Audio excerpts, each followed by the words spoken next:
안녕하세요. 저는 평소에 사연 유튜브를 보며 세상에 나같이 기구한 인생을 산 사람들이 또 계시는구나 하면서 위로를 받습니다. 마지막으로 세상을 떠나기 전 제 이야기도 한 번쯤은 올려보고 싶었어요. 제가 지금부터 들려드릴 이야기는 원하는 모든 걸 가졌다가 모든 걸 통째로 잃게 된 저의 기구한 인생 이야기입니다. 사실 제가 원하는 것은 특별하고 비싼 게 아니었어요. 그냥 남들 모두 다 이루는 평범한 가족이었습니다. 하지만 저에게 이제 남은 가족은 남편밖에 없습니다.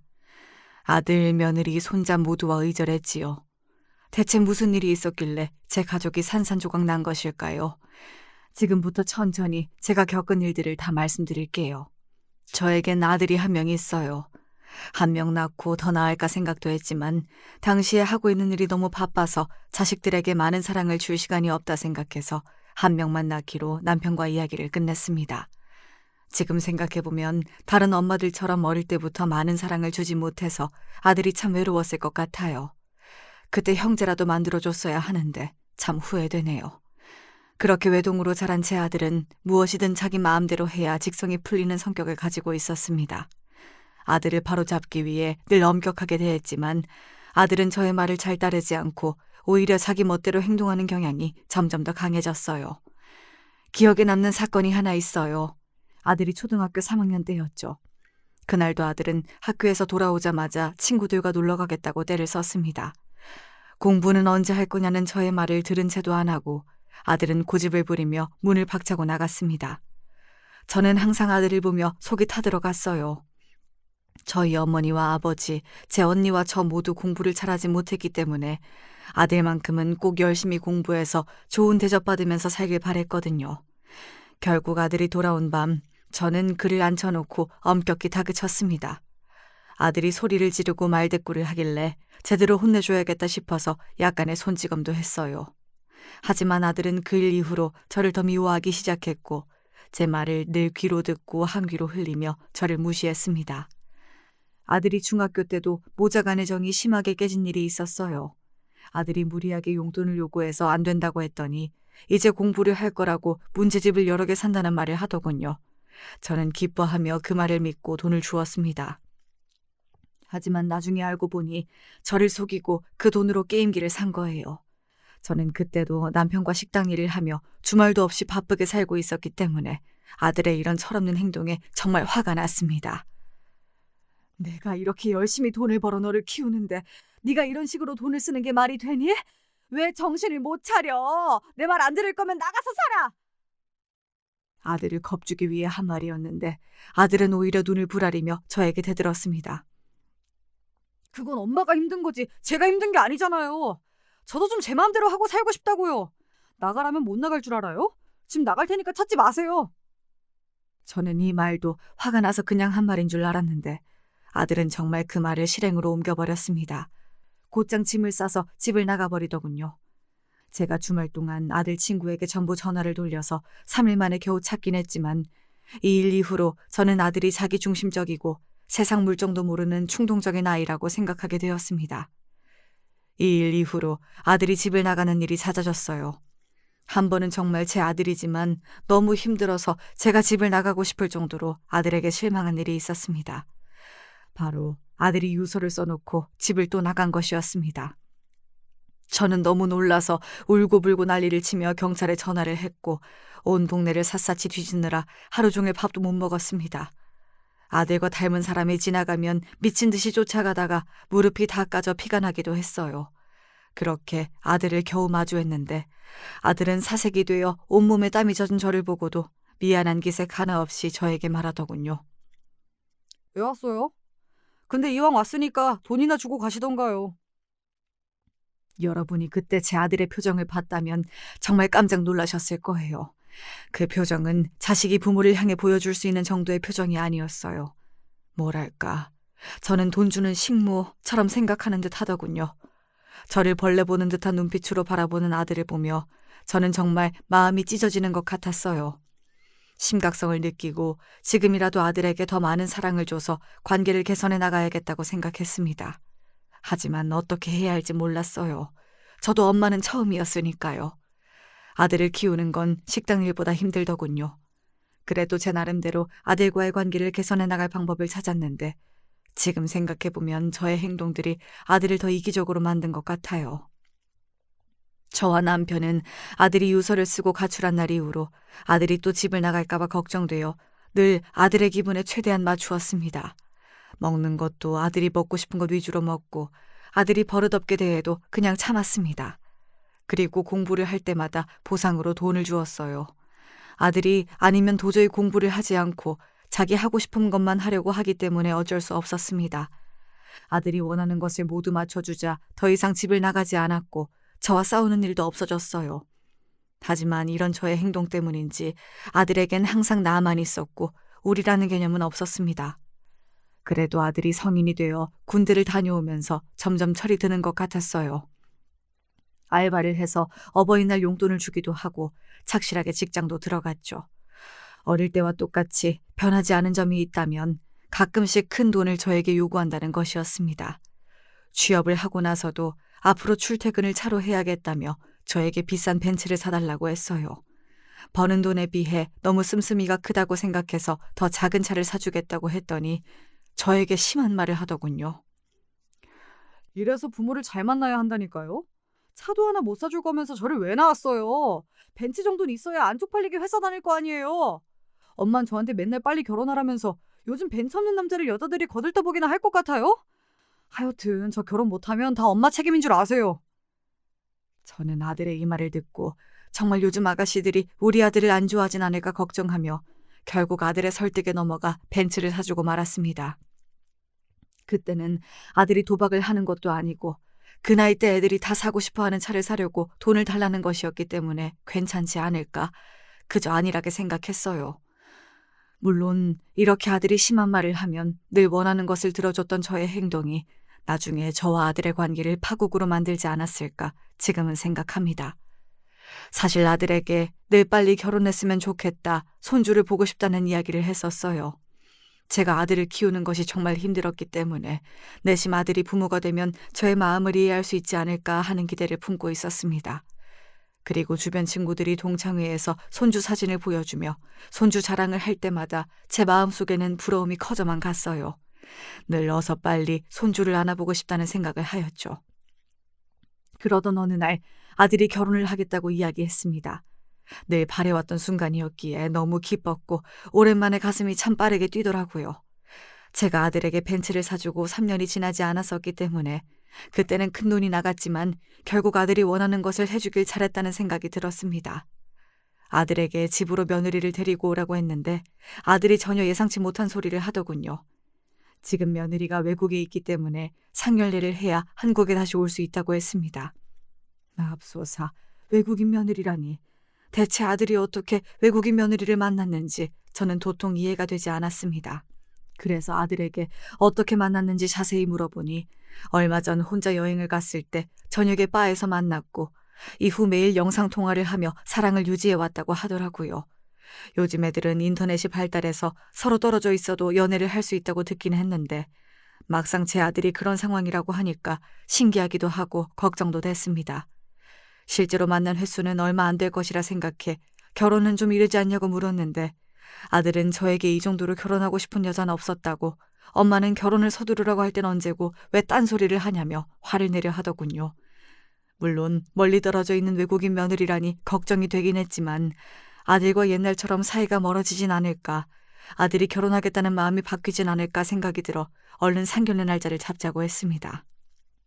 이후 상견례 전날이 되자 저는 사돈을 뵙게 되면 어떤 말을 드려야 할까 종이에 써보며 수백 번 연습했습니다. 그렇게 긴장하며 겨우 잠에 들었고 상견례 날이 되어 며느리를 보자마자 정말 깜짝 놀랐습니다. 듣도 보도 못한 상견례였어요. 제가 도착한 상견례 자리에는 아무도 없고 젊은 외국인 아가씨만 앉아 있었습니다. 제가 너무 어이가 없어서 이게 어떻게 된 거냐고 묻자 아들은 며느리의 가족이 예전에 사고로 다 돌아가셔서 며느리가 혼자 외국에서 살고 있기 때문에 오늘 혼자 왔다고 하더군요. 정말 당황스러웠어요. 미리 얘기해줬으면 좋았을걸. 이 사실을 숨긴 아들이 원망스럽기도 하였지만 어쩌면 있을 수도 있는 일이고 가족을 잃은 며느리가 가엾다는 생각도 들어 일단 앉아서 밥을 먹기로 하였습니다. 다행히 며느리와 대화를 나눠보니 한국말도 잘하고 정말 똑부러지더군요. 한국에서 회사를 오래 다니다가 얼마 전에 다시 고향으로 간 것이었는데 그때 딱 아들과 만났다고 했습니다. 며느리가 아들과도 사이가 좋아 보여서 저는 결혼을 빠르게 진행해도 좋겠다고 이야기했습니다. 그리고 늘 손주를 바래왔기 때문에 아이 계획이 있냐고 물었더니 며느리는 제가 늘 듣고 싶었던 답을 바로 해주더군요. 어머니, 늘 손주를 바래오셨다고 들었어요. 제가 빨리 손주 안겨드릴게요. 걱정 마세요. 정말 다행이었습니다. 저에게 살갑게 웃으며 손주를 안겨주겠다는 며느리를 보며 저는 정말 그동안 아들을 키우면서 힘들었던 모든 걸 보상받는 느낌이었습니다. 그렇게 아무 일 없이 상견례가 잘 끝나나 했는데 그 순간 며느리가 저에게 이런 이야기를 하더군요. 어머니, 그런데 한국은 교육열이 강해서 아이를 키우면 돈이 많이 든다던데 저는 돈이 없어요. 어머니께 손주를 빠르게 안겨드리고 싶은데 돈이 없어서 아이를 낳을 수 있을지 걱정이 되네요. 저는 그 말을 듣고 며느리가 돈 때문에 아이를 안 낳지 않을까 하는 생각이 들어 얼른 며느리의 생각을 고쳐먹어야겠다고 생각했습니다. 돈은 내가 이미 몇 억 이상 모아뒀으니 걱정 말거라. 아이 키우는데 필요한 돈은 얼마든지 내가 줄 수 있어. 제가 이 얘기를 하자 며느리의 얼굴이 밝아지며 저만 믿고 아이를 낳겠다고 하더군요.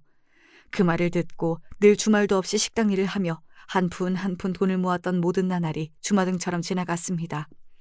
늘 힘든 날의 연속이었지만 손주를 보기 위한 준비 과정이었다고 생각하니 참 뿌듯하더라고요. 물론 지금 생각해보면 그때 며느리에게는 어딘가 음산한 눈빛이 있었던 것 같아요. 그때는 그 눈빛이 어떤 의미였는지 전혀 알 수 없었습니다. 아들이 결혼하고 손주를 볼 수 있다는 기대감에 모든 것이 행복하게만 보였으니까요. 이후 아들의 결혼식은 상견례에서 이야기한 대로 3개월 내로 진행되었습니다.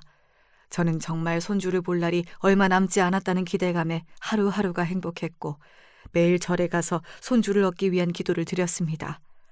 그렇게 손주를 기다리는 저의 마음은 더욱 간절해졌지요.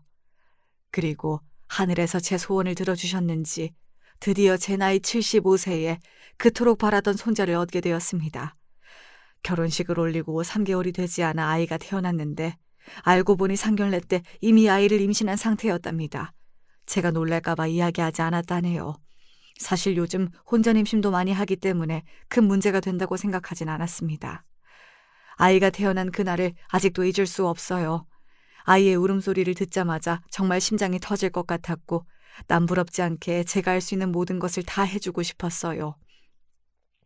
정말 그 아이는 저에게 말로 다 할 수 없는 기쁨이었고 저희 가족을 더 화목하게 만들어줄 희망이라고 굳게 믿었습니다.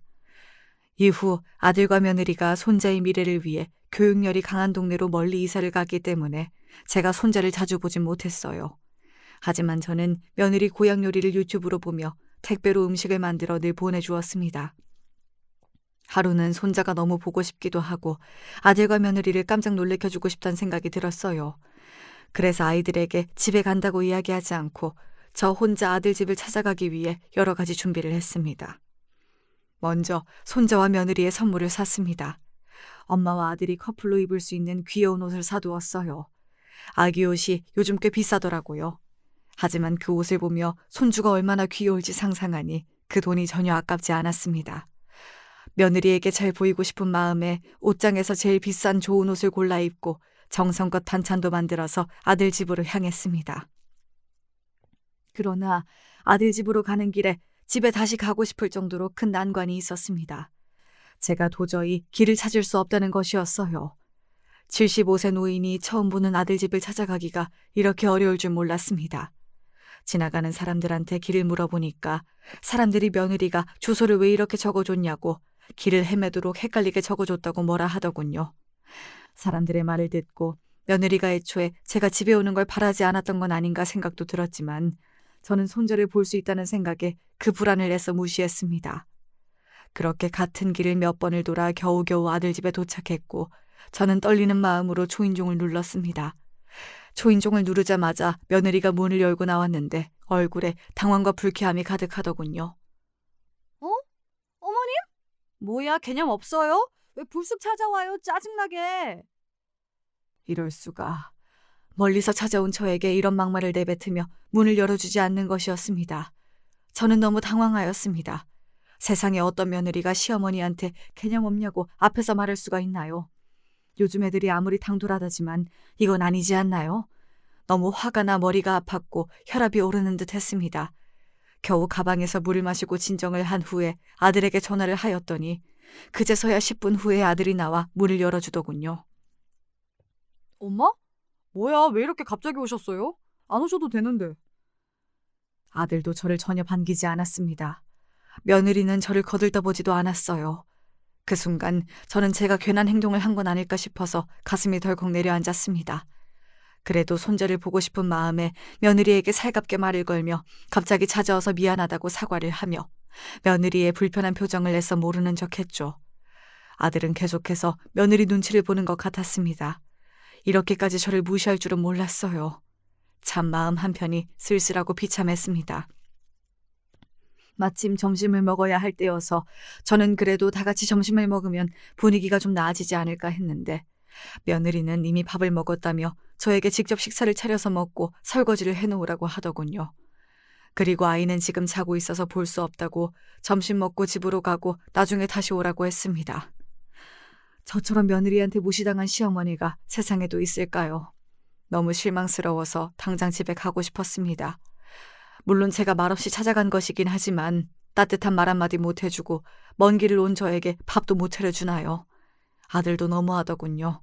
계속해서 며느리 눈치만 보고 저에게 아무것도 해주지 않았어요. 저에겐 그렇게 큰 소리를 잘 치더니 왜 며느리한테는 한마디도 못하는지요. 답답해 죽겠습니다. 그래도 저는 아들의 마음을 이해하려고 애썼습니다. 신혼이기도 하고 아무래도 어린아이를 키우고 있어서 며느리가 예민할 수도 있고 무엇보다 아들이 며느리에게 저 때문에 밉보이면 안 되니까요. 그런데 제가 아무리 아들과 며느리의 행동을 이해하려고 해도 진짜 저는 너무 억울하더군요. 여러분, 사실 제가 며느리와 아들이 아이를 낳자마자 1억을 줬었거든요. 그런데도 저를 이렇게 냉대하다니. 겨우 나오는 눈물을 참으며 끝까지 손재가 깨기만을 기다렸는데 며느리가 계속 눈치를 주더군요. 오늘 예전에 같은 회사를 다니던 동료들이 올 예정이라 제가 있으면 친구들이 당황스러울 테니 얼른 나가라고 했어요. 옷과 음식을 가져온 저에게 고맙다는 말 한마디도 하지 않았습니다. 결국 불청객 취급에 지친 저는 손자를 보지도 못하고 쫓기듯 집을 나왔습니다. 여러분, 어떻게 저한테 이럴 수가 있죠? 아들은 그렇게 자기 필요할 땐 저에게 많은 돈을 요구하더니 저를 마중 나오지도 않더군요. 며느리와 아들은 저를 가족으로 생각하긴 하는 걸까요? 집 가는 길에 혼자 여러 가지 생각에 잠겼습니다. 그렇게 집에 도착하자 우느라 얼굴이 퉁퉁 부은 저를 보고 남편이 무슨 일이 있었냐고 물었습니다. 저는 남편에게 며느리와 아들이 저를 얼마나 차갑게 대했는지 있었던 일을 전부 얘기했어요. 남편은 그 이야기를 듣자마자 참을 수 없다는 듯이 화를 내며 그동안 우리가 아들을 너무 오냐오냐 키워서 며느리까지 당신을 무시하는 게 아니냐고 했습니다. 이후 남편은 이번 기회에 아들과 며느리의 태도를 바로잡아야겠다고 당장 며느리에게 전화를 걸어 따졌습니다. 이번 일은 정말 실망이다. 물론 너 입장에서는 시어머니가 갑자기 찾아와서 당황스러울 수 있지만 그래도 널 위해서 음식도 가져가고 옷도 사온 먼 길 오느라 지친 시어머니한테 밥도 안 차려주고 손자 얼굴도 안 보여주고 문도 안 열어주고 개념 없다는 말을 하는 건 예의가 아니지 않니? 이번 일은 꼭 반성하고 진심으로 사과를 해줬으면 좋겠다. 남편은 화를 내면서도 애정어린 목소리로 며느리를 혼냈습니다. 저는 남편이 저를 대신해 화를 내주는 것이 고마우면서도 남편과 며느리까지 사이가 안 좋아지진 않을까 걱정했어요. 며느리가 사과를 하면 저는 오히려 괜찮다고 달래줄 생각이었는데 이게 무슨 정말 예상치 못한 황당한 답이 오더군요. 시아버지, 지금 저 외국인 며느리라고 무시해요? 제가 왜 사과해야 되죠? 사과해야 될 건 갑자기 찾아온 어머니거든요? 가족들끼리도 프라이버시가 있는 거예요. 왜 제가 당신들 때문에 쉬는 날 이런 스트레스를 받아야 하죠? 진짜 짜증나 죽겠어요. 이제 오지 마세요. 이 말이 며느리가 남편에게 전한 대답이었습니다. 남편은 말문이 막혔고 저도 그 자리에 얼어붙어 버렸어요. 어떻게 저렇게 당당할 수가 있는지 참 할 말이 없더군요. 분명 상견례 때는 착하고 다정했는데 제가 사람을 잘못 본 것일까요? 아니면 원래부터 며느리가 이런 사람이었을까요? 아니면 제 아들이랑 살면서 제 아들 때문에 며느리까지 변한 것일까요? 결국 며느리와 말이 통하지 않는다 생각한 남편은 이후 전화를 끊고 아들에게 다시 전화를 했습니다. 하지만 아들도 마찬가지로 저희의 입장을 이해하지 못했어요. 오히려 아들은 며느리의 말에 동조하며 우리를 몰아붙였습니다. 두 분 다 왜 이런 쓸데없는 일로 자꾸 문제를 만들어요? 그러니까 누가 갑자기 찾아오래요?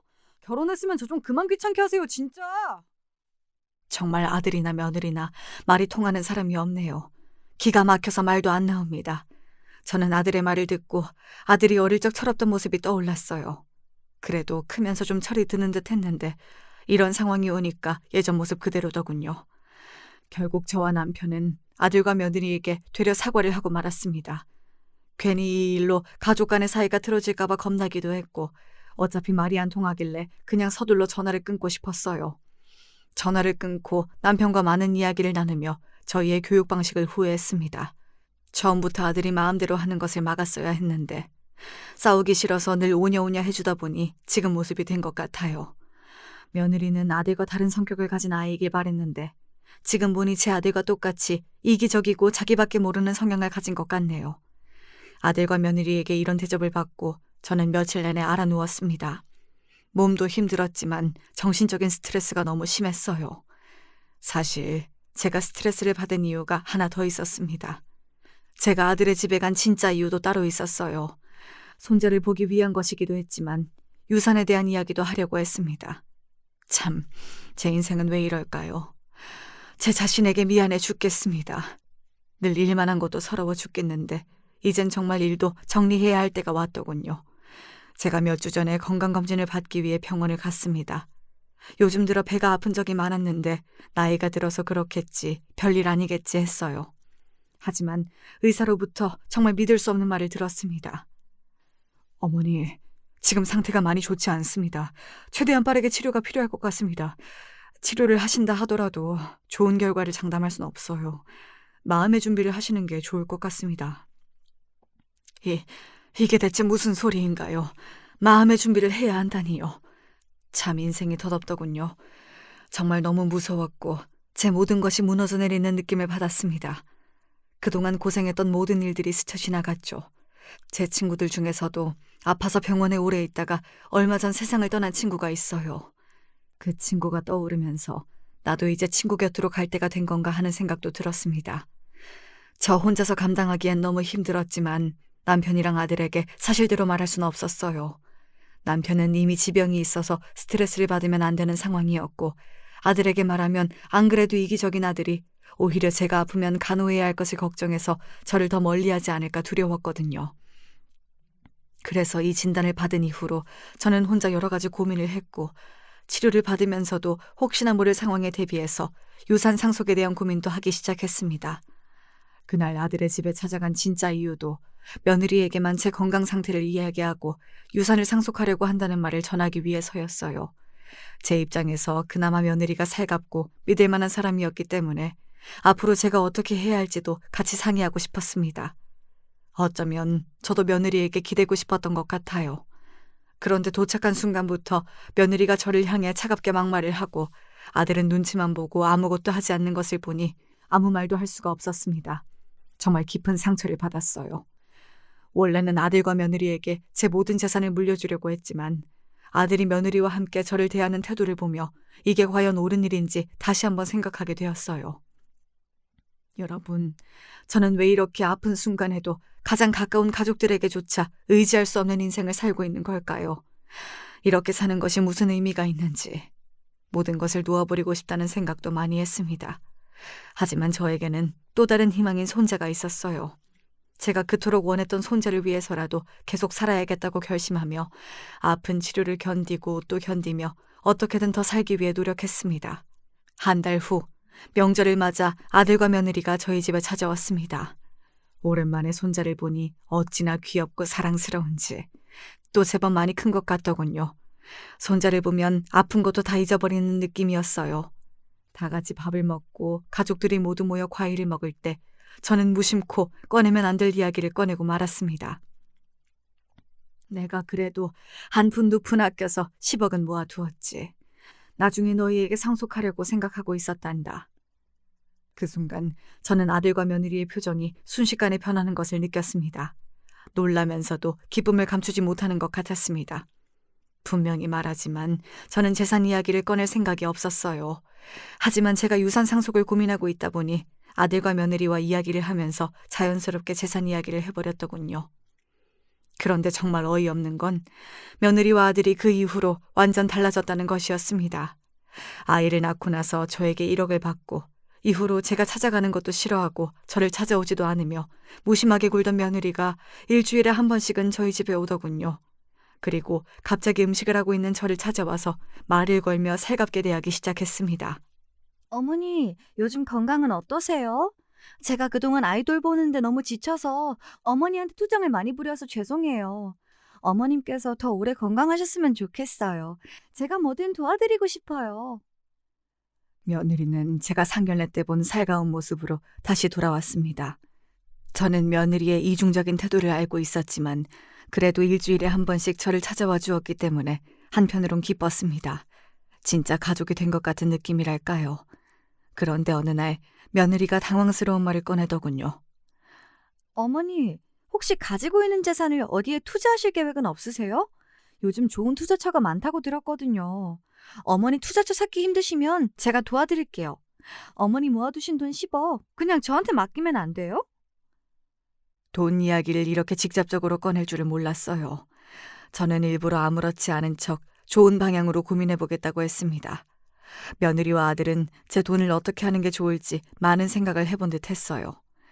물론 제 돈이긴 하지만 가족으로서 어떻게 재산을 더 크게 불릴 수 있을까 함께 고민하는 태도는 참 고마웠어요. 며느리와 아들에겐 늘 이중적인 모습이 있었지만 그래도 제 돈을 빼앗아 갈 정도로 개념 없고 파렴치한 아이들은 아니라고 그땐 생각했었죠. 이후에도 며느리는 저에게 투자를 위해 돈을 달라는 이야기를 계속했습니다. 하지만 혹시 모를 위험이 부담스러워서 늘 거절했고 그때마다 며느리는 서운해했지만 받아들이는 것 같았어요. 그런데 어느 날 며느리는 저에게 돈을 주면 아들과의 관계도 회복시켜주겠다고 했습니다. 그 말에 혹했지만 저는 돈으로 거래할 일은 아닌 것 같아서 마음만 잘 받겠다고 이야기했어요. 그런데 정말 신기한 건 그날 이후 아들이 완전히 변했다는 것이었습니다. 엄마, 오늘은 어디 불편한 데 없어요? 필요하신 것 있으면 말씀만 하세요. 제가 다 준비해드릴게요. 저도 앞으로 어머니한테 더 잘할게요. 아들이 갑자기 살가워졌고 예전과 달리 저에게 자주 안부를 물었습니다. 저는 아들의 변화한 모습이 정말 기뻤고 며느리에게 고마웠어요. 하지만 한편으로는 걱정이 되더군요. 그동안 그렇게 나를 무시하던 애들이 왜 이렇게 변한 걸까라는 생각이 계속 맴돌았습니다. 하지만 저는 더 깊이 생각하지 않기로 했어요. 스트레스 받아봤자 몸이 아픈 저한테 좋을 것도 없고 가족 간의 사랑이 깊어지는 과정이라고 믿고 싶었거든요. 그땐 미처 몰랐습니다. 며느리와 아들의 갑작스러운 변화가 어떤 계략이 시작이었는지 말입니다. 둘의 가식적인 웃음 뒤에 숨겨진 서늘한 진심을 마주치고 저는 그야말로 경악했습니다. 한 번은 며느리와 아들이 여행을 가서 제가 손자를 봐주고 있었어요. 갑자기 아이가 열이 올라 급하게 응급실을 찾았죠. 정말 아이가 잘못되면 어떻게 하나 너무 걱정했지만 다행히 응급실에서 주사를 맞고 빠르게 열이 내렸고 아이가 필요한 예방접종이 되어 있지 않아 혈액 검사를 하고 예방접종도 마쳤습니다. 그런데 그날 정말 믿기 힘든 이야기를 듣게 됐습니다. 저는 그 순간 하늘이 무너지는 것 같았어요. 어머니, 죄송한데 이 아이의 혈액형이 아버지와 맞지 않네요. 혹시 다른 병원에서 출생 확인을 받으신 적이 있나요? 정말 온몸이 얼어붙는 것 같았습니다. 제가 그토록 사랑하고 아끼는 우리 손자가 아들과 혈액형이 맞지 않다니요. 저는 검사가 잘못된 것 같다고 이 아이는 우리 아들의 아이가 분명하다고 몇 번이나 말했지만 의사는 차분하게 한 번 더 이야기했습니다. 어머님, 예외적인 경우도 있긴 하지만 혈액형이 맞지 않다면 친자관계가 아닐 가능성이 있습니다. 아니 제가 어떻게 얻은 손자인데 우리 아들의 핏줄이 아니라니요. 이게 말이 되나요? 대체 이게 무슨 청천벽력 같은 말입니까? 병원을 다녀온 후 의사 선생님의 말이 계속해서 제 머릿속을 맴돌았고 저를 괴롭혔습니다. 결국 저는 아들과 며느리 몰래 유전자 검사를 해보기로 결심했어요. 그 누구에게도 말하지 않고 조심스럽게 검사에 필요한 머리카락을 가져왔습니다. 솔직히 마음속으로는 아니겠지, 설마 그럴 리가 없겠지라고 계속 생각했지만 설마 하는 불안감을 떨칠 순 없었어요. 그리고 며칠 후 검사 결과를 받았을 때 저는 그 자리에서 그대로 주저앉아 버렸습니다. 대체 왜 저만 이런 시련을 겪어야 하는 걸까요? 제가 받은 종이에는 그토록 사랑하던 제 손자가 제 아들과는 아무런 혈연 관계가 없다고 적혀 있었어요. 저는 이 사실을 도저히 받아들일 수가 없었고 어떻게 된 것인지 고민하며 분노했습니다. 당장 이 사실을 밝히고 며느리한테 따지고 싶었어요. 하지만 아들에게 말할 수는 없었습니다. 아들이 그 진실을 알게 되면 얼마나 큰 상처를 받을지 너무나도 뻔했기 때문이죠. 다음 날 저는 며느리를 찾아갔고 이게 어떻게 된 일인지 물었습니다. 그랬더니 며느리의 답이 참 뻔뻔하더군요. 어머님, 제가 아드님을 만나기 전에 사실 딴 사람의 아이를 가졌었어요. 그 애는 그걸 알면서도 저와 결혼을 선택한 거예요. 어머님한텐 죄송하지만 저랑 남편은 모두 이 사실을 알고 있어요. 근데 이제 와서 이 얘기를 왜 꺼내요? 어차피 저흰 결혼했고 잘 살고 있잖아요. 요즘 입양도 많이 하니까 어머니도 그냥 진짜 손자다 생각하고 늘 했던 것처럼 잘 대해주세요. 그럼 문제 없어요. 이 말을 들었을 때 정말 말이 안 나오더군요. 그 순간의 충격이 아직도 생생하게 기억납니다. 아들이 알고 있다는 것도 놀라운데 저에게 죄송하다는 말 한마디 하지 않는 며느리의 뻔뻔한 모습이 참 소름 돋더군요. 그날 이후 손자를 볼 때마다 이상한 기분이 들었어요. 아들과 며느리가 저를 찾아올 때도 예전만큼 반갑지 않았습니다. 그래도 어떻게든 세 명이서 단란하게 잘 살면 되지라는 생각으로 이 슬픔을 겨우 버티고 있었는데 더 경악할 만한 사건이 생겨버렸습니다. 어느 날 우연히 며느리가 저희 집에서 통화하는 것을 엿듣게 되었어요. 며느리는 굉장히 차분하고 조용한 목소리로 무언가를 지시하고 있었습니다. 그 말투가 너무나도 낯설고 섬뜩해서 저는 무의식적으로 문틈 사이로 며느리를 지켜보았습니다. 누군가에게 돈에 관한 이야기를 하고 있는 것 같았어요. 내가 말한 대로 처리해. 대출 다 땡겨서 받고 신용불량자처럼 보이게 해. 지금 방법이 없어. 투자도 안 한다잖아. 아들이 빚 안 갚으면 신용불량자 될 판인데 돈을 안 주겠어? 이 말을 듣는 순간 저는 머릿속이 새하얘졌습니다. 며느리가 투자 얘기를 저한테 계속 꺼냈기 때문에 제 돈을 노리고 있다는 것을 직감적으로 알 수 있었어요. 그리고 이어지는 며느리의 뒷말이 더 충격적이었습니다. 여보, 이 돈 받으면 다시 돌아갈게. 당신 아들 데리고. 다시 한번 말하지만 당신이 맡은 일 절대 실수하지 말아야 해. 이게 대체 무슨 소리인가요? 정말 배신감에 숨이 쉬어지지 않더군요. 며느리가 통화하고 있는 사람은 바로 손자의 친아빠이자 며느리가 아들과 결혼 전에 만나던 사람이었습니다. 안 그래도 몸이 좋지 않았던 저는 결국 이 통화를 듣고 그대로 기절하고 말았습니다. 이후 병원에서 눈을 뜨자마자 며느리가 저에게 괜찮냐고 물었습니다. 저는 며느리의 물음에 아무런 말도 하지 않고 혼자서 눈물만 흘렸습니다. 그날 밤 집에 돌아와서도 며느리와의 통화 장면이 머릿속에서 떠나지 않았고 결국 한숨도 자지 못했습니다. 여러분, 대체 며느리는 언제부터 이런 끔찍한 계획을 세우고 있었던 것일까요? 상견례에서 돈 이야기를 꺼낼 때부터일까요? 아니면 제가 재산이 더 있다고 이야기했을 때부터였을까요?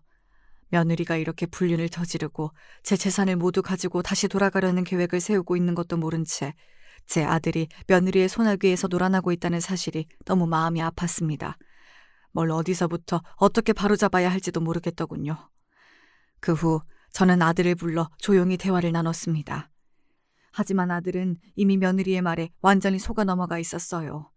제가 무슨 말을 하든 저를 이상한 눈빛으로 바라보며 반박하더군요. 엄마, 드라마 너무 많이 보셨어요. 왜 자꾸 이런 쓸데없는 걱정을 하세요? 저희 가족 아무 문제 없어요. 얼른 돈이나 주세요. 요즘 저희 투자 공부하고 있거든요. 엄마가 돈 안 주시면 저 무리하게 저 대출도 받을 거예요. 저는 그 순간 며느리의 통화가 떠올라서 아들에게 절대 대출을 받지 말라고 사정하며 말했지만 아들은 오직 돈만을 요구하며 제 모든 경고를 무시했죠.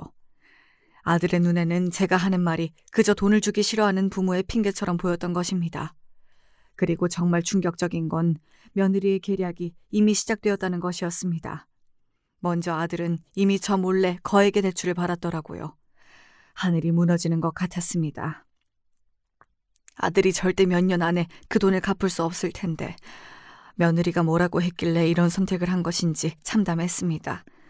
저는 그 순간 정말 고민했지만 아들에게 제가 들은 며느리의 불륜 사실이 담긴 통화를 말할 수 없었습니다. 며느리를 사랑하는 아들이 받을 상처가 너무 두려웠어요. 하지만 속으로는 며느리의 끔찍한 음모를 멈출 방법을 찾아야 한다는 생각에 마음이 다급해졌습니다. 이대로 놔두면 아들이 모든 것을 잃게 될 것이기에 어떻게든 막아야 한다고 생각했죠. 제가 할 수 있는 모든 방법을 동원해서라도 아들을 지키고 싶었어요. 저는 결국 며느리의 불륜 사실을 숨긴 채 며느리가 너를 통해 내 재산을 빼돌려서 외국으로 혼자 가버리려는 계획을 세우고 있다는 것을 아들에게 말해주었습니다.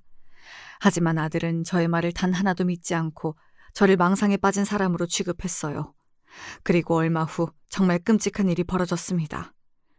그날은 제 남편이 친구들과 멀리 여행을 떠난 날이었어요. 갑자기 집으로 사람들이 들이닥치더라고요. 갑자기 제 손을 잡고 저를 끌고 가려고 했습니다. 너무 놀라서 왜 그러냐고 막 저항을 하는데 자기들이 정신병원 직원이라고 이야기하며 저에게 같이 병원에 가야 한다고 하더군요. 여러분, 이게 대체 무슨 상황인가요? 제가 왜 정신병원에 가야 하나요?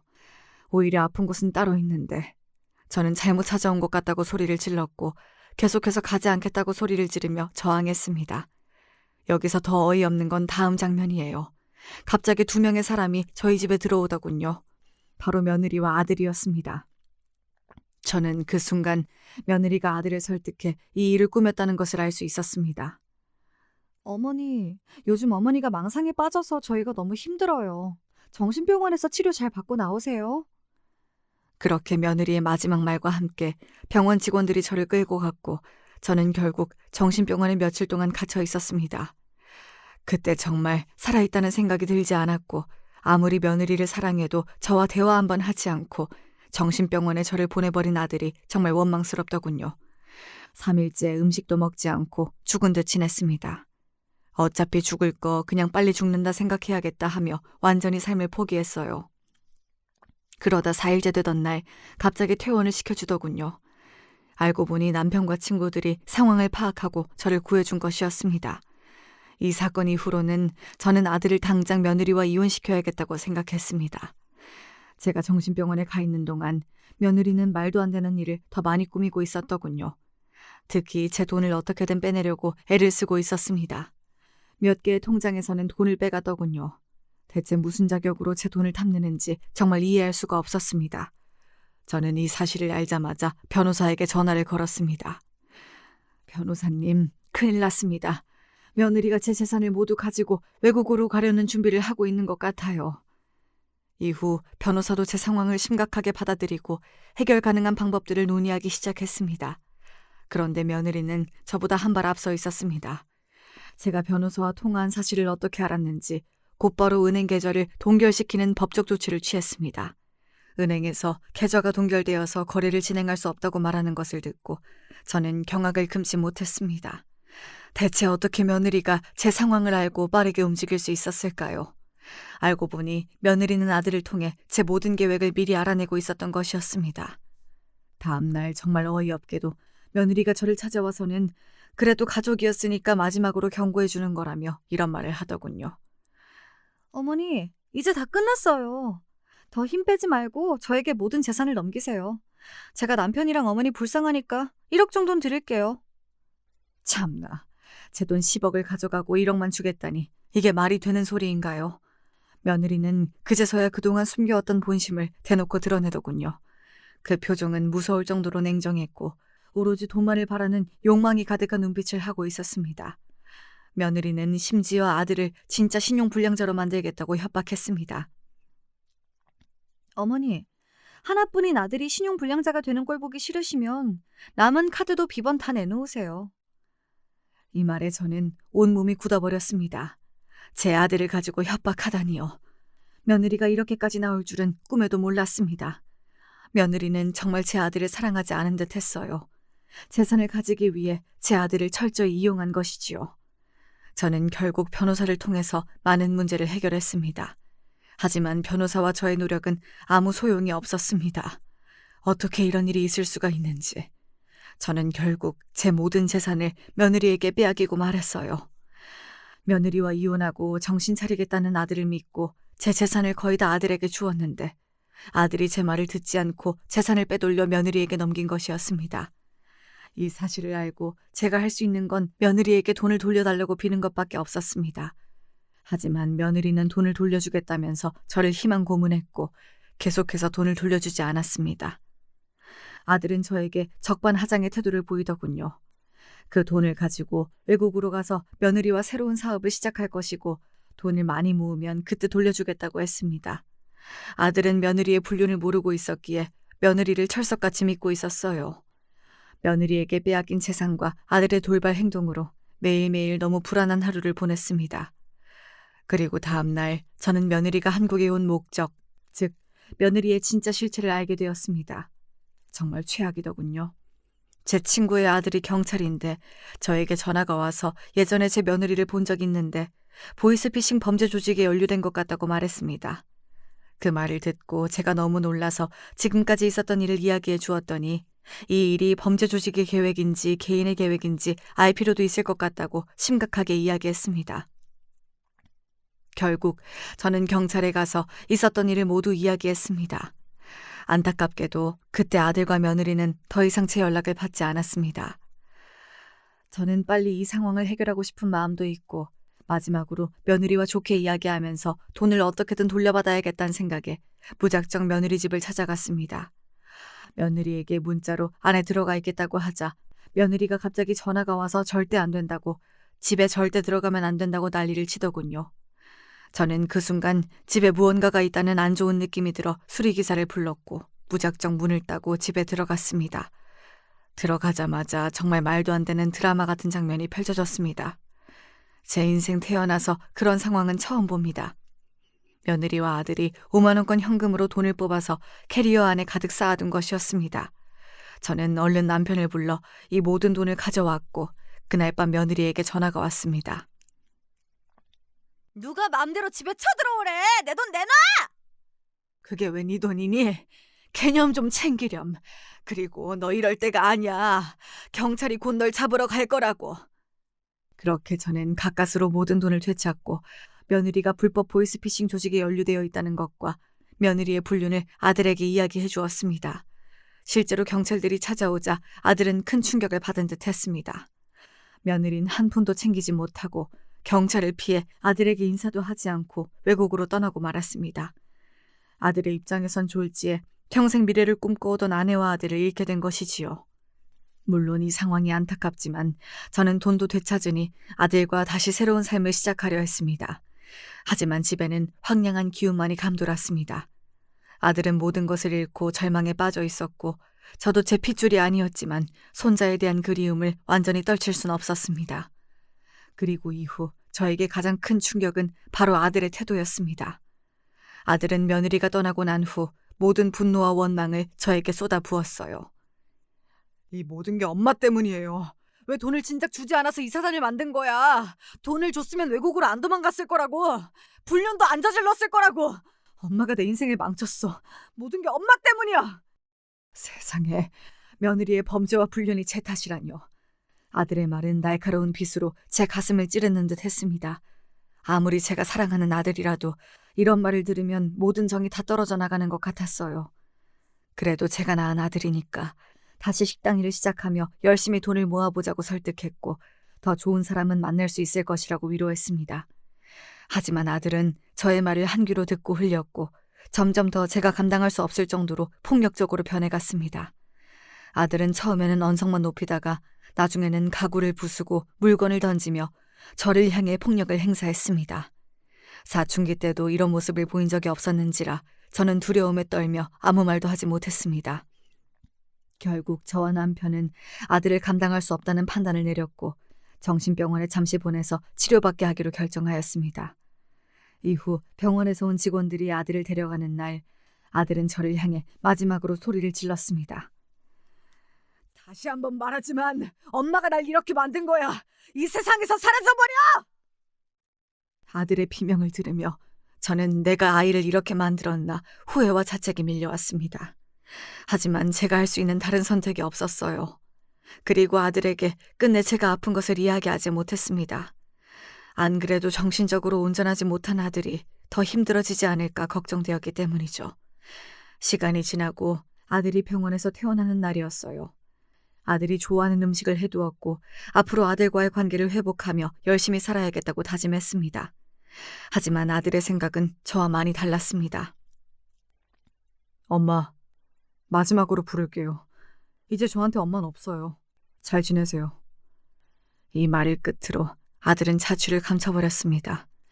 아들은 병원에 있는 동안 저를 많이 원망한 모양입니다. 저는 아들과 모든 것이 끝났다는 생각에 주저앉아 하염없이 눈물을 흘렸습니다. 그렇게 저는 며느리와 아들, 손자와 단란한 가족을 꿈꿨지만 결국 아들도 며느리도 손자도 모두 잃어버렸습니다.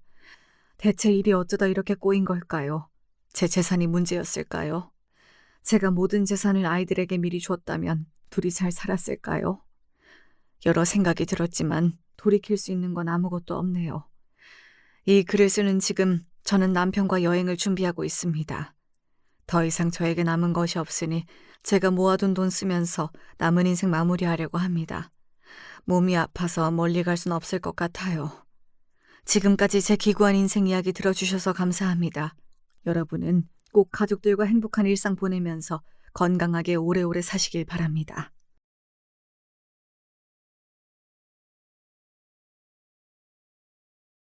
안녕하세요. 저는 30대 초반 여자입니다. 평소 출퇴근하면서 종종 이 채널로 재밌고 감동적인 사연들 많이 듣고는 합니다. 사연을 듣기만 하다가 제가 막상 사연을 보내려니까 살짝 어색한 것 같네요. 저의 사연은 정말 역겨운 짓을 하는 시아버지 때문에 참다 못해서 결국 복수를 하는 얘긴데요. 여러분들에게 이 사연을 공유하고 싶어서 이렇게 사연을 보내게 됐습니다. 저는 남편과 대학 졸업 후 동네 테니스 동아리에서 만났습니다. 남편이 저한테 반했다며 한 달 반을 꼬박 귀찮게 쫓아다녔고 저는 이 동아리를 오래오래 하고 싶어서 그 동아리 안에서는 절대 남자친구를 만들지 말아야겠다고 생각했었습니다. 그런데 10번 찍어서 안 넘어가는 나무 없다고 했나요? 제가 바로 그 나무였습니다. 계속되는 사랑 공세에 저는 그렇게 남편에게 마음의 문을 열어주었습니다. 남편은 회계법인에서 근무하던 회계사로 자신의 회계법인을 새롭게 차리기 위해서 준비 중인 상태였습니다. 저는 대기업에서 재무 회계 담당자고요. 직무가 비슷한 계열이다 보니 자연스럽게 남편과 저의 사이는 급속도로 발전했습니다. 그렇게 1년을 만나고 동아리에서 모르는 사람이 없는 테니스 동아리 대표 커플이 되어 사람들의 축복을 받으며 결혼할 수 있을 줄 알았습니다. 그러나 문제는 여지없이 터지더라고요. 예상치 못한 부분에서요. 남편은 회계법인을 차리기 위해 차릴 위치를 알아보다가 원래 원하는 자리는 너무 비싸서 고민을 하고 있던 단계였습니다. 하지만 저와의 혼인을 준비하면서 회계법인도 준비하고 싶다는 남편의 말에 저는 이 사람이라면 잘해낼 수 있지 않을까 하면서 남편을 믿어주기로 했습니다. 그리고 이런 남편을 돕기 위해서 빠르게 상견례를 해야겠다고 생각했죠. 남편을 돕는 것도 결혼 얘기가 서로 오고 가고 상견례는 완료해야 그 다음에 비로소 사위로서 며느리로서 집안의 도움을 주고받을 수 있을 테니까요. 그래서 제가 먼저 남편에게 프로포즈를 했고 상견례를 일부러 앞당기기로 했습니다. 은정아, 비록 내가 지금은 아직 회계법인 차리기 전이고 준비 상태라서 많이 부족하지만 그래도 너랑 결혼 준비도 같이 잘 해내가고 싶어. 나 오빠 믿어. 믿으니까 상견례를 차라리 빨리 진행하면 어떨까 싶은데 그래야 양쪽 집안에서 얘기 오고 가기도 편할 테니까 우리 상태 오픈하는 게 서로 편하고 어차피 필요한 과정일 거잖아. 빠르면 빠를수록 좋지. 그래야 오빠 회계법인 차리는데 도움도 더 받을 수 있고. 음?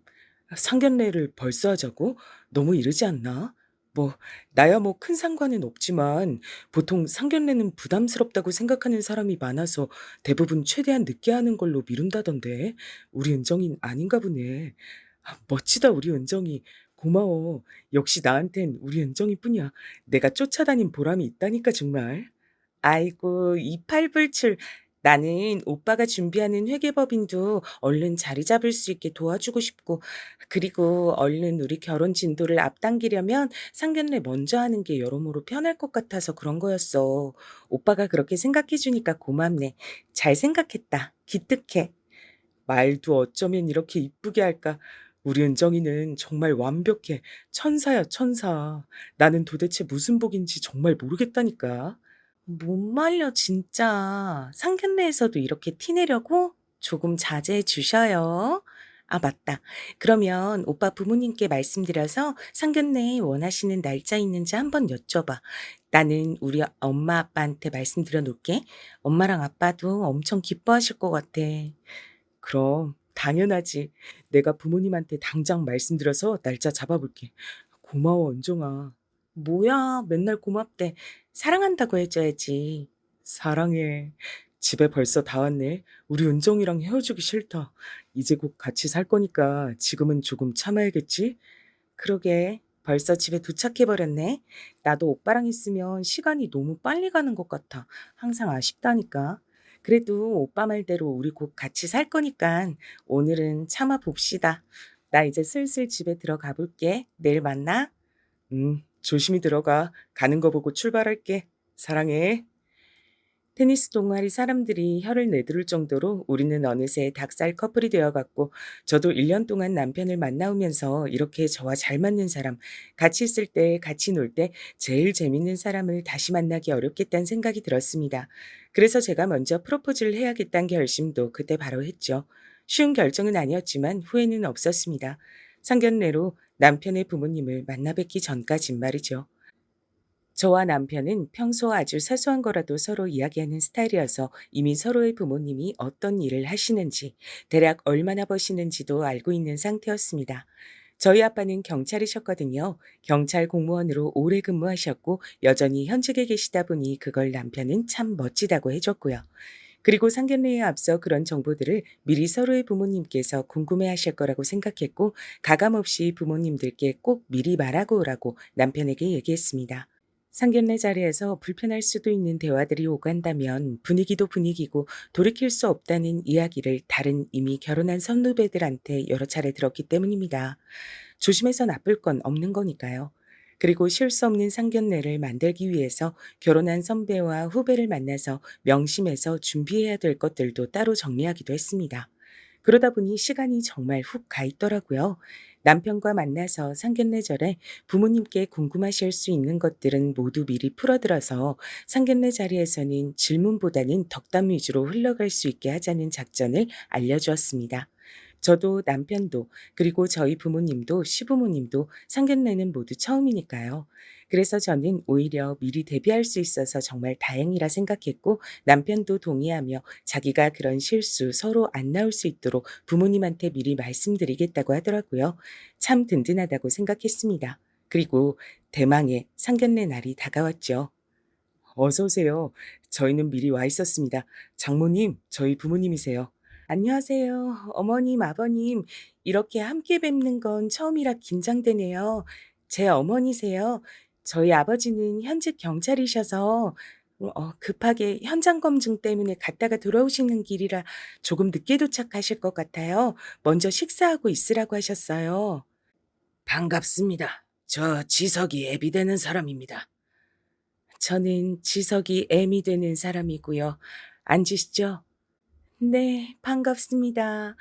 지석이가 누구를 닮아 이렇게 미남이고 똑똑한가 했더니 다 부모님 닮아 그런 것이었네요. 아이, 참, 장모님도 역시 사위사랑은 장모님밖에 없나 봅니다. 저희 먼저 그럼 식사 시작해 달라고 하고 올게요. 그래, 그렇게 하자. 늦으신다고 먼저 먹고 있으라고 하셨다니까. 반갑습니다, 사부인. 네, 이해해 주셔서 감사해요. 식사 시작하시죠. 여기요. 그렇게 식사를 하고 있었더니 저희 아빠도 다행히 많이 늦지 않게 상견례 식사 자리에 도착을 하셨고 무사히 상견례가 끝날 수 있었습니다. 무난하게 흘러가자 이 결혼까지도 쭉 무난하게 잘 흘러갈 거라는 뭔가 그런 확신이 생기더라고요. 상견례를 마치자 결혼 준비는 정말 일사천리로 빠르게 흘러가더라고요. 원래 결혼이 그런 것이겠죠? 그러다가 저는 결혼 전에 놀라운 소식을 알게 되고 말았답니다. 바로 제가 혼전 임신을 했다는 사실이었죠.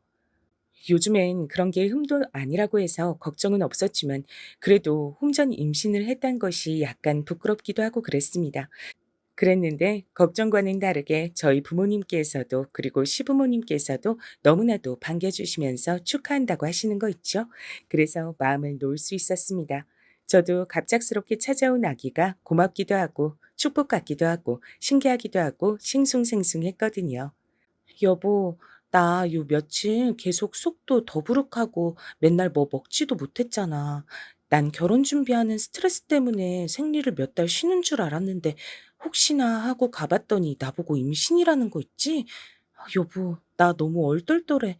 우리가 혼전 임신이라니. 뭐? 그게 정말이야? 와, 내가 결혼과 동시에 아빠가 되는 거라니. 나 너무 행복하다. 여보 고마워. 난 모든 걸 다 가진 남자야. 바로 여보 덕분이지. 우리 이제 새 식구가 됐으니까 내가 더 열심히 잘할게. 사랑해. 고마워. 이 소식을 얼른 장모님, 장인어른께 알려드려야지. 우리 부모님께도 내가 말씀드릴게. 으이구, 그렇게 좋아? 정말 못 말린다니까. 알겠어. 여보가 이렇게 좋아해 주니까 내가 다 기쁘다. 우리 부모님한텐 내가 지금 말할게. 어머님, 아버님껜 여보가 잘 말씀드려줘. 우리 엄마 아빠는 분명 축하한다고 하시면서 너무 좋아하실 거야. 이건 집안의 경사잖아, 경사. 어디서 이런 복덩이 같은 여보가 왔을까? 나 너무 벌써부터 설렌다. 우리 아긴 딸일까, 아들일까? 아이, 참. 여보도 아직 8주밖에 안 됐는데 지금은 알 수가 없대. 얼른 어머님, 아버님께 전화드리고 와. 나도 전화드릴게. 그렇게 저는 임신을 한 상태였기에 더 빠르게 결혼식을 올려야 하는 상황이 되었습니다. 그래서 결혼까지 그리 오래 걸리지 않았죠. 남편과 모두에게 축복받는 결혼식을 올리고 신혼집에서 행복한 신혼생활과 태교를 함께하게 됐는데요. 신혼집은 아무래도 시어머니께서 아기를 출산한 후에 전적으로 맡아주시게 될 걸 생각해서 시댁 동네로 가게 됐습니다. 저희 엄마도 아빠처럼 경찰은 아니셨지만 공무원이셔서 저처럼 낮부터 저녁까지는 출퇴근을 하고 사무실에 있어야 했거든요. 남편도 자기의 회계법인을 새롭게 차리기 위해서 준비하느라 저보다 더 정신이 없을 때였고, 저도 대기업에서 재무 회계를 맡고 있었으니까요. 저희 아기가 나오는 시기는 정말 바쁜 시즌이라 전적으로 육아를 맡아주실 분이 필요했거든요. 부모를 쓸까 생각도 해봤는데 남편의 회계법인을 차리느라 돈이 많이 들어갔어서 그마저도 좀 부담이 되는 건 사실이더라고요. 결혼을 준비하고 결혼을 하고 나니까 정말 돈 들어갈 일이 산더미인 거 있죠? 게다가 시어머니께서 아기 보는 거 좋아하신다고 하나뿐인 손주 본인이 직접 육아 도와주고 싶다고 먼저 흔쾌하게 이야기해 주셔서 너무나 감사하게도 그렇게 맡기게 됐죠. 그래서 신혼집을 시댁과 가깝게 할 수밖에 없었고요. 그런데 제가 말씀드렸던 것처럼 문제는 항상 예상치 못한 곳에서 발생하더라고요. 상견례 때는 떨어져 앉아서 몰랐던 저희 시아버지는 유독 불필요한 터치가 많으신 분이었습니다. 처음 저에게 불필요하게 어깨를 잡으실 땐 친근함의 표시라고 생각하고 조금 불쾌하더라도 넘어가려고 했습니다. 제가 불편해도 막 불편하다고 말씀드리기엔 어려운 시아버지라는 존재였으니까요. 남편은 회계법인을 준비하면서 점점 더 바빠졌고 저는 혼자 집에서 밥을 먹는 일이 자주 생겼습니다. 그럴 때마다 시어머니께선 저에게 전화를 하셔서 오늘도 혼자 먹을 거면 밥 숟가락 하나만 더 얹으면 되니 같이 식사하자고 해주셨고 저는 자주 그렇게 시어머니, 시아버지와 저녁 식사를 하게 됐습니다. 예, 새아가 오늘도 저녁 혼자 먹니? 요즘 우리 지석이가 회계법입 차린다고 너무 바빠서 정신이 없어가지고 우리 새아가를 이렇게 혼자 독수공방하게 만들었네. 내가 대신 미안해. 우리 집 늘 새밥하니까 숟가락만 하나 더 얹으면 되거든. 거리도 가까운데 우리 집 와서 저녁 먹고 가라. 응? 아, 어머님, 저 괜찮아요. 정말 괜찮은데, 제가 가서 밥 해주시는 거 얻어먹고 그러면 너무 염치도 면목도 없을 것 같아서요. 제가 알아서 챙겨 먹을게요. 마음만 받을게요. 감사해요. 신경 써주셔서요. 우리 손주 세상에 나오면 앞으로 내가 잘 챙겨줄 건데 미리 예행 연습한다고 생각하고 편하게 우리 집에 저녁 때마다 와. 나는 맨날 하는 거라 괜찮다니까. 사부인께서도 공무원이라 일하시고 사돈어른께서도 현직 경찰이셔서 친정에 가도 저녁 같이 먹고 하기 힘들 거 아니니 거리도 멀고 여기가 친정이다 생각하고 편하게 와라. 어머님, 그렇게까지 말씀해 주실 줄 몰랐어요. 너무 감동이네요. 네, 그럼 어머님께서 그렇게까지 말씀해 주시는데 제가 안 갈 수 없죠. 갈게요. 지금 가면 될까요? 그래, 잘 생각했어. 지금 오면 된다. 우리 집 비밀번호 알지? 치고 들어와. 시어머니는 너무 좋은 분이셔서 마음 놓고 저녁 식사를 하러 가게 됐지만 그런데 문제는 여기서 발생합니다. 시아버지께선 굳이 시어머니가 아닌 제 옆에 앉으시면서도 반찬도 놔주시고 어깨도 쓰다듬으시고 한 번은 제 허벅지에까지 손을 대시더라고요.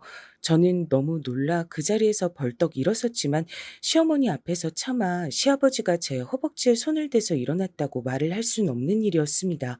시아버지의 표정을 보니 아주 음흉하고 만족스러운 표정을 짓고 있더라고요. 정말 소름이 끼쳤습니다.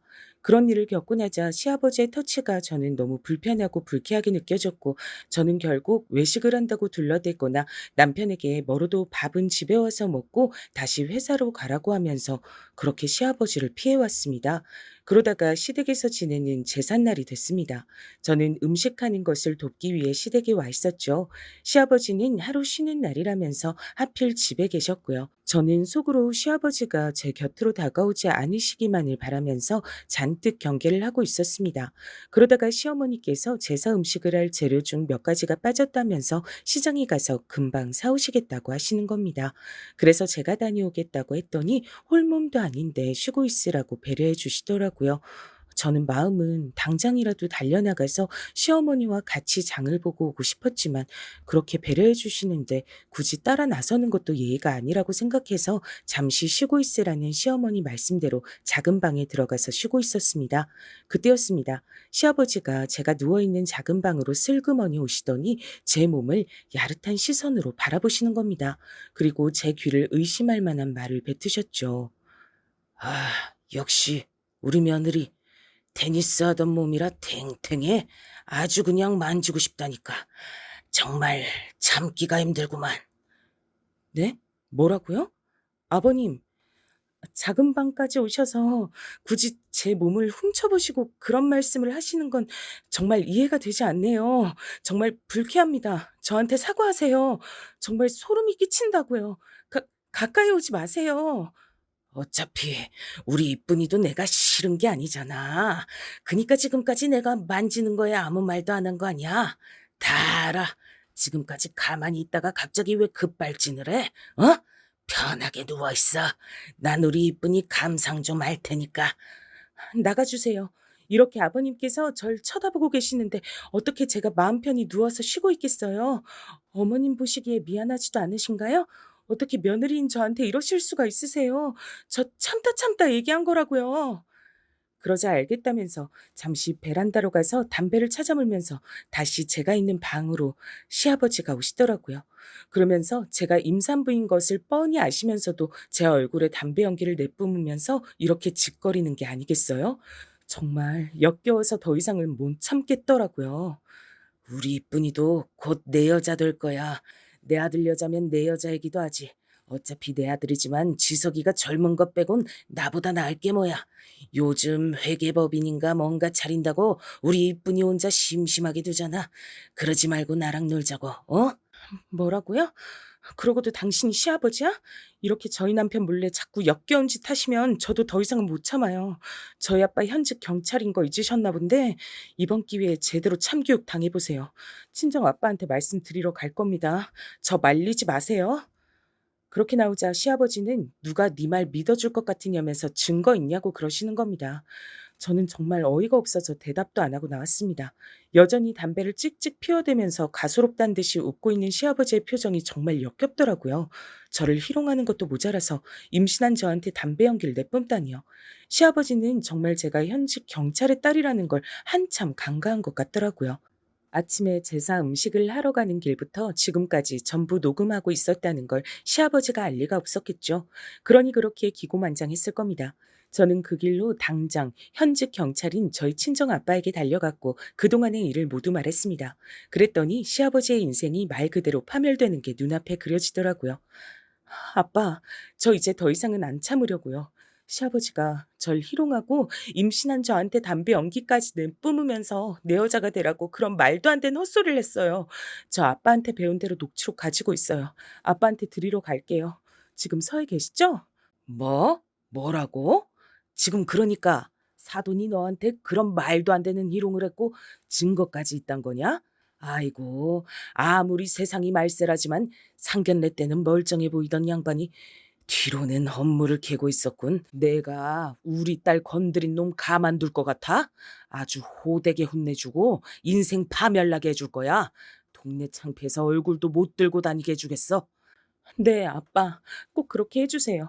제가 우리 남편 지석 씨랑 착하고 배려심 많은 시어머니 봐서 열심히 참아보려고 노력해왔는데 이대로 가면 정말 파국이 될 것 같아요. 멈추는 게 맞겠더라고요. 진작 참지 말고 아빠한테 말할 걸 그랬어요. 의심되면 그 자리에서 바로 불쾌하다고 말해야지. 그래, 물론 시아버지니까 그러기 힘들었겠지만 참는 게 능사가 아니다.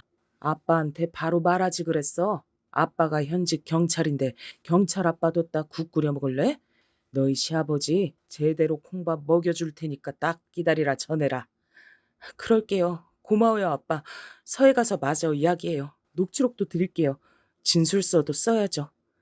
그렇게 제사 음식을 하다 말고 시어머니가 장을 다 봐오기도 전에 시아버지가 그새를 못 참고 저를 또 희롱하고 담배 연기까지 피우는 바람에 저는 아빠가 계신 경찰서로 가서 시아버지를 고소하기 시작했습니다. 이런 일을 자초한 건 모두 시아버지니까 전혀 미안하거나 참았어야 하나 그런 생각은 이제 들지 않더라고요. 더 이상 참으면 안 되는 수준까지 온 것이었으니까요. 만약 그때 참았더라면 더 노골적으로 절 희롱하고 만지려고 했겠죠. 정말 생각만 해도 너무 끔찍합니다. 제가 없어진 걸 알자 시어머니는 시아버지에게 며느리 어디 갔냐 물었지만 시아버지는 제가 정말 신고하진 못할 거라 생각했는지 있는 사실을 고지고대로 말하지 않고 숨기셨더라고요. 제가 몸이 너무 갑자기 안 좋아 보여서 집에 돌아가 쉬라고 했다면서 말이죠. 그 사이 저는 경찰서에서 진술을 다하고 시아버지를 아빠와 함께 체포하러 갔습니다. 아니, 사돈, 여긴 어쩐 일로 오셨어요? 저희 집 오늘 제사인데 새아가가 몸이 안 좋아 보인다 해서 저희 지석 아빠가 돌아가 쉬라 했다던데 어떻게 같이 오셨네요? 어머님, 놀라지 말고 들으세요. 그동안 아버님께서 절 희롱하셨어요. 자꾸 어깨 만지고 허벅지 만지고 옆에 앉아서 귀에 바람도 넣으시고 전 제 남편과 어머님을 생각하면서 참아보려고 노력했지만 오늘은 더 이상 참으면 안 되겠다는 생각이 들더라고요. 임신한 저에게 담배 연기를 내뿜으면서 뭐라고 하셨는지 아세요? 저보고 아버님 여자가 될 거라고 하시더라니까요. 어머님, 이러면 아버님과 이혼하세요. 참고 살지 마세요. 네? 사부인, 이런 일로 찾아뵙게 돼서 참 유감입니다. 아내 김영철 씨 계십니까? 그놈이 제 딸을 그동안 희롱하고 담배 연기까지 뿜었단 걸 이미 경찰서에서 다 조사하고 왔습니다. 제 딸이 신고했고 제가 접수해서 김영철 씨를 친히 체포하러 온 거거든요. 뭔 소란이야? 뭔데 그래? 사돈, 너 결국 네 아빠 끌고 온 거냐? 그 별것도 아닌 것 같고 이런 소란을 불러일으키고 말이야. 그 창피하지도 않냐? 증거 있어? 증거도 없으면서 무슨 생사람을 잡아? 이런 개새끼 입 다물어. 지금 네 모가지 꺾어버리고 싶은 거 겨우 참고 있으니까 이 변태 새끼야. 김영철 씨, 당신은 내 딸 은정이를 상습 성희롱과 성추행을 해온 혐의를 받아 경찰서로 가서 조사를 세게 받으셔야겠습니다. 알겠냐, 이 변태 새끼야? 아빠, 진정하세요. 아무리 범죄자여도 아빠 손 더럽히지 마세요. 그럴 가치도 없는 사람이잖아요. 얼른 서해 가서 죗값 치르게 해주세요. 얼른요.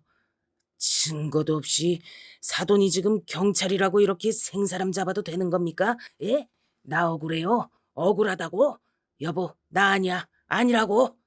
어머님, 못 믿으시겠다면 제가 녹취록이랑 증거 다 보여드릴게요. 아버님이랑은 이혼하세요. 그 편이 훨씬 나아요. 증거 다 있어요. 정말이에요. 일단 아빠, 범죄자 좀 끌어내주세요. 저는 어머님이랑 마저 이야기 좀 하고 다시 서로 갈게요. 그래, 은정아, 사부인. 실례가 많았습니다. 너는 따라 나와, 이 개새끼야. 오늘이 네 인생 파멸로 가는 날이야, 알아? 이 성범죄자 새끼야. 넌 이제 동네에서 얼굴도 못 들고 다닐 거다. 그걸로 끝인 줄 알아? 우리 딸은 합의는 없어. 넌 감방에 가게 될 거다. 각오하는 게 좋을 거야. 감히 현직 경찰 딸을 건드려? 이 변태 새끼 손발을 다 꺾어버릴까 보다. 뭐? 그럼 증거가 다 있단 거야? 아니, 언제부터 녹음을 했다고? 이건 말도 안 돼. 그동안 다 녹음을 했다고? 야비하게 이러기 있어? 잘못했다. 제발 감옥만은 가지 않게 해줘. 제발, 어? 성범죄자 주제에 말이 많네요. 아빠, 저 이 꼴 좀 안 보게 해주세요. 태교에 안 좋잖아요. 가요, 어머님. 우선 들어가서 다시 말씀드릴게요. 저희 아빠에게 수갑이 채워져서 질질 끌려가는 시아버지를 보면서 정말 인간이 어디까지 추해질 수 있는지 확실히 깨닫게 됐습니다. 저는 우선 남편도 지금 얼마나 바쁜지랑 상관없이 당장 집안에 큰일이 났으니 튀어오라고 했습니다. 그렇게 남편까지 모두 시댁으로 모인 지금 저는 그동안의 시아버지의 성희롱과 성추행에 대해 낱낱이 밝혔습니다. 그동안 남편이랑 어머님께선 상상도 못하셨겠지만 아버님께선 저한테 계속 성희롱과 성추행을 해오셨어요. 증거도 있고요. 들으시면 충격받으실까봐 듣는 건 하지 않으시길 추천드려요. 아버님께선 저에게 늘 이런 식이었어요. 어머님께서 저한테 식사하러 오라고 해주셨잖아요. 제가 혼자 먹는 거 마음에 걸리셔서 그러신 거겠죠. 저도 좋은 마음으로 갔고요. 죄송해요. 진정이 안 되네요. 이게 다 정말 사실이야? 내 귀를 의심하게 되는데 점점. 엄마도 아무 말 안 하시고 분위기를 보면 정말 사실 같은데 우리 아빠가 대체 왜 며느리인 여보한테 그런 짓을. 여보 말이 다 사실이면 여보 잘못 아니니까 침착하고 천천히 말해봐. 난 아까 이미 새아가한테 대충 들었다. 사실 너희 아빤 못된 손버릇이 좀 있었어. 내 친구들한테도 그런 짓을 하는 바람에 내 친구들이랑도 나는 연을 끊고 살았단다. 근데 잠잠해졌다 생각했어. 내가 모르는 사이에 그런 줄도 모르고 아마 내가 집에 있을 때 회사에 가서 다른 여직원들을 성희롱하고 성추행했겠지. 그래도 아무리 그래도 지석이 아빠니까 그래서 나도 버텨왔던 거다. 근데 며느리까지 건드리다니 이건 사람 새끼도 아니잖아. 어머님, 아버님이 그런 사람인 거 이미 알고 계셨군요. 어쩐지 제가 아빠랑 같이 와서 자초지종을 이야기하고 아버님을 성범죄자 취급하면서 데리고 나갈 때 아무 말도 안 하시더니 짚히는 게 있으셔서 그러신 거였군요. 어머님, 왜 참고 사셨어요? 왜? 엄마, 그게 사실이야? 우리 아빠가 그런 여자의 발정나서 미친 짓을 하는 사람이라고? 그래서 엄마 친구들 건드린 것도 모자라서 이제 내 아내까지 건드리려다 걸린 거고? 그걸 왜 숨기고 살아? 왜? 여보, 어머님도 나한테까지 이러시는 줄은 모르셨어. 아버님께서 나한테 한 건 성희롱, 성추행에 해당돼. 내가 시댁에 같이 저녁 식사를 하러 갈 때마다 굳이 내 옆에 앉으셔선 내 어깨 만지고 허벅지 만지고 옆에 앉아서 귀에 바람도 넣으시고 난 여보랑 어머님을 생각하면서 참는 게 더 이상은 안 된다는 생각이 들었어. 임신한 나한테 담배 연기를 내뿜으면서 아버님 여자가 될 거라고 하시더라고. 여기서 내가 더 어떻게 참겠어. 나 정말 힘들었어, 여보. 그리고 어머님, 이런 아버님과 이혼하세요. 더는 참고 살지 마세요. 이렇게 파렴치한 인간이 내 아버지라니 너무 끔찍해. 다 거짓말이면 좋겠다. 차라리 전부 말이야. 이건 말이 안 되잖아. 그동안 평범하게 회사 다니시는 줄로만 알았지 이런 나쁜 버릇이 있는 줄이야. 지석이는 아무 잘못 없다. 지금 봐서 알겠지만 지석인 정말 아무것도 모르고 살았어. 나도 지석 아빠가 계속 그 버릇 못 고치고 있는 줄 알았으면 널 그렇게 자주 저녁 식사하러 오라고 하지도 않고 조심시켰을 거다. 정말 미안하다. 이건 모두 다 내 불찰이야. 아니에요, 어머님. 이제라도 알았으니 바로 잡으면 되죠. 저희 아빠 현직 경찰이시잖아요. 정말 아주 개 박살을 내고 계실 거예요. 실형을 살게 되실 거고요. 제가 절대로 합의를 해주지 않을 생각이거든요. 그니까 어머님, 이 동네 떠나서 저희랑 같이 이사해요. 네? 그래. 절대 합의해주지 마. 그런 인간은 내 아버지도 아니야. 감방에 가서 10년, 아니 20년, 평생 늙어 죽을 때까지 나오지 말고 깜빵에서 죽었으면 좋겠으니까. 여보가 그동안 마음고생 많았네. 난 그것도 모르고 바보같이 회계법인에서만 미쳐가지고. 여보 탓 아니야. 범죄자가 나쁜 거지. 난 어머님이랑 이 동네 뜨고 싶어. 여보, 범죄자인 시아버지가 구속되고 나면 어머님도 여기서 사시는 거 절대 편하지 않으실 거야. 알잖아. 우리나라 얼마나 소문이 빠르고 찔긴지. 그러자. 그래. 그게 좋겠다. 고마워. 그리고 미안해. 그동안 몰라봐줘서. 내가 너무 당신한테 너무 소홀했던 것 같다. 다신 안 그럴게. 아니야, 여보. 난 여보 상황 충분히 이해하는 걸. 내가 참은 거야. 우리 가족 평화 위해서. 근데 참을 수 없는 선을 아무렇지 않게 넘으시려는 아버님을 보고 이제 더 이상 참지 않기로 한 것뿐이야. 진작 왜 말하지 않았나. 오히려 후회된다니까. 이렇게 속 시원하고 후련한 걸. 어머님께서도 이혼하시고 새 인생 사실 수 있게 도와드리고 싶어. 어머님이 무슨 죄야, 안 그래? 그렇게 얘기해주니 정말 고맙구나. 내가 손주 나오면 정말 애지중지하면서 잘 키우도록 할게. 이사는 너희 편한 곳으로 알아봐라. 난 걸어서 갈 수 있는 거리로만 구해주면 돼.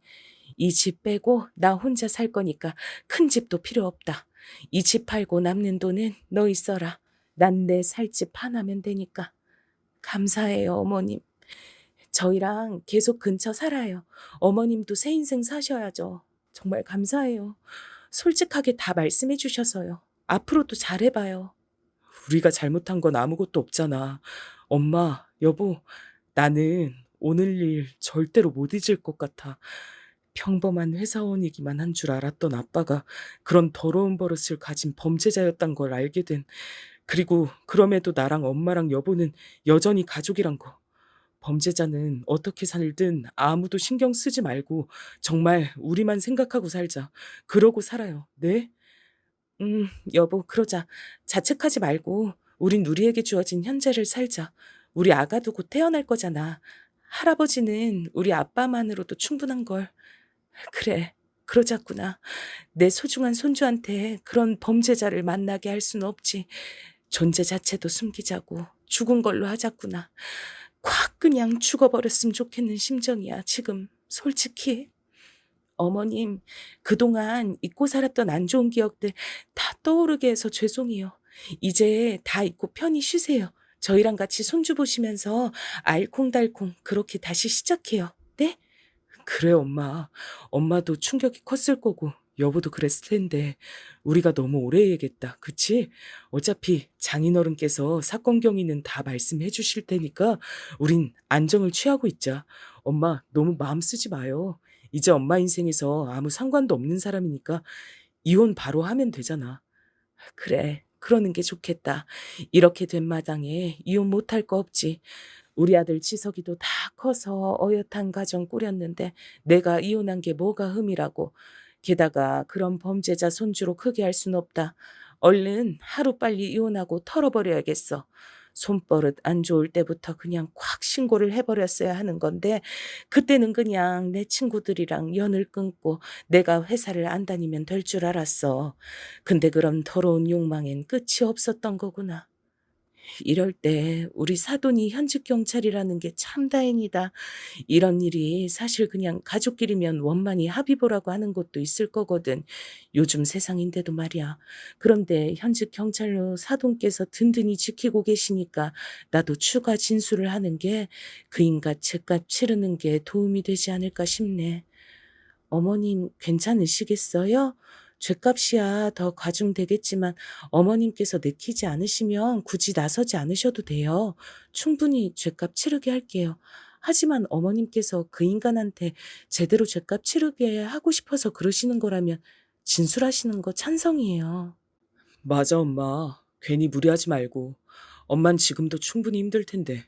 아휴, 난 아들이란 놈이 우리 아빠가 이렇게 딴짓하고 돌아다니는 것도 모르고 내가 진짜 머저리다 머저리야. 자책하지 마라, 지석아. 넌 잘못이 없어. 새아가가 말한 대로 우리 모두 잘못은 없잖니. 잘못은 죄 저지른 그 인간이 했으니 죄값 달게 받아야지. 내가 알고 있는 건 하나도 빠짐없이 말해서 반드시 가중처벌 받게 만들 거다. 네, 어머님, 잘 생각하셨어요. 내일 날 밝자마자 저랑 같이 저희 아빠 경찰서로 같이 가요.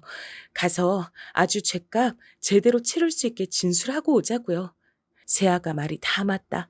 그럼 우리 시간도 늦었는데 이제 자러 갈까? 난 들어가 볼 테니 너흰 너희 집 가서 편히 자렴. 내일 아침에 다시 만나자. 네, 어머님, 그럴게요. 안녕히 주무세요. 그렇게 다음 날이 밝자마자 저는 시댁으로 남편과 함께 달려갔습니다. 시어머니께선 평소처럼 부지런히 일어나셔서 저희와 같이 먹을 아침을 준비하고 계시더라고요. 시어머니께서 차려주신 맛있는 아침상을 든든히 먹고 아빠가 계신 경찰서로 향했습니다. 아빠는 저를 보자마자 그동안 고생 많았다면서 감방에 쳐넣는 건 문제도 아니라고 아주 의기양양하게 말씀해 주시더라고요. 역시 저희 아빠 현직 경찰 참 든든하죠. 제 뒤에서 시어머니가 뻘쭘하게 저와 아빠를 바라보고 계신 걸 눈치채셨는지 아빠는 시어머니한테 유감이라면서 말을 건네셨습니다.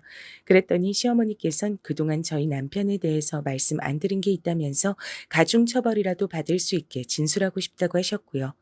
그러자 아빠는 눈빛이 번쩍하면서 이쪽으로 모시겠다고 하고는 시어머니와 함께 진술서를 작성하시기 시작했습니다. 너무 감사합니다. 이런 용기를 내주셔서요. 이쪽으로 모실게요. 진술하시죠. 제가 꼭 용기 내주신 만큼 가중처벌 받을 수 있도록 최선을 다하겠습니다. 시어머니께서 저희 아빠랑 진술을 다 마치시고 나자 저와 남편은 시어머니를 다시 시댁으로 모셔다 드렸습니다. 그리고 바로 부동산에 알아보러 갔죠. 저와 제 남편이 회사 다니기 좋은 곳으로 그리고 시어머니가 근처에 살 수 있는 곳까지 두 채를 알아봐야 했으니까요. 다행히 저와 남편의 회사 중간쯤에 좋은 매물이 있어서 예약까지 걸어놨답니다.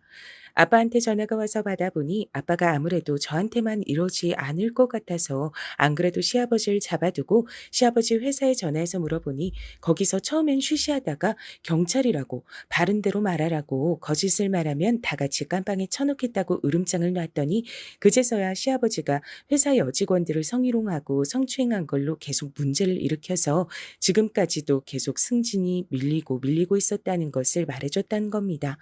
역시 저의 예상이 아주 적중하는 순간이었죠. 막상 그게 사실이라고 듣자 너무 소름이 돋았지만요.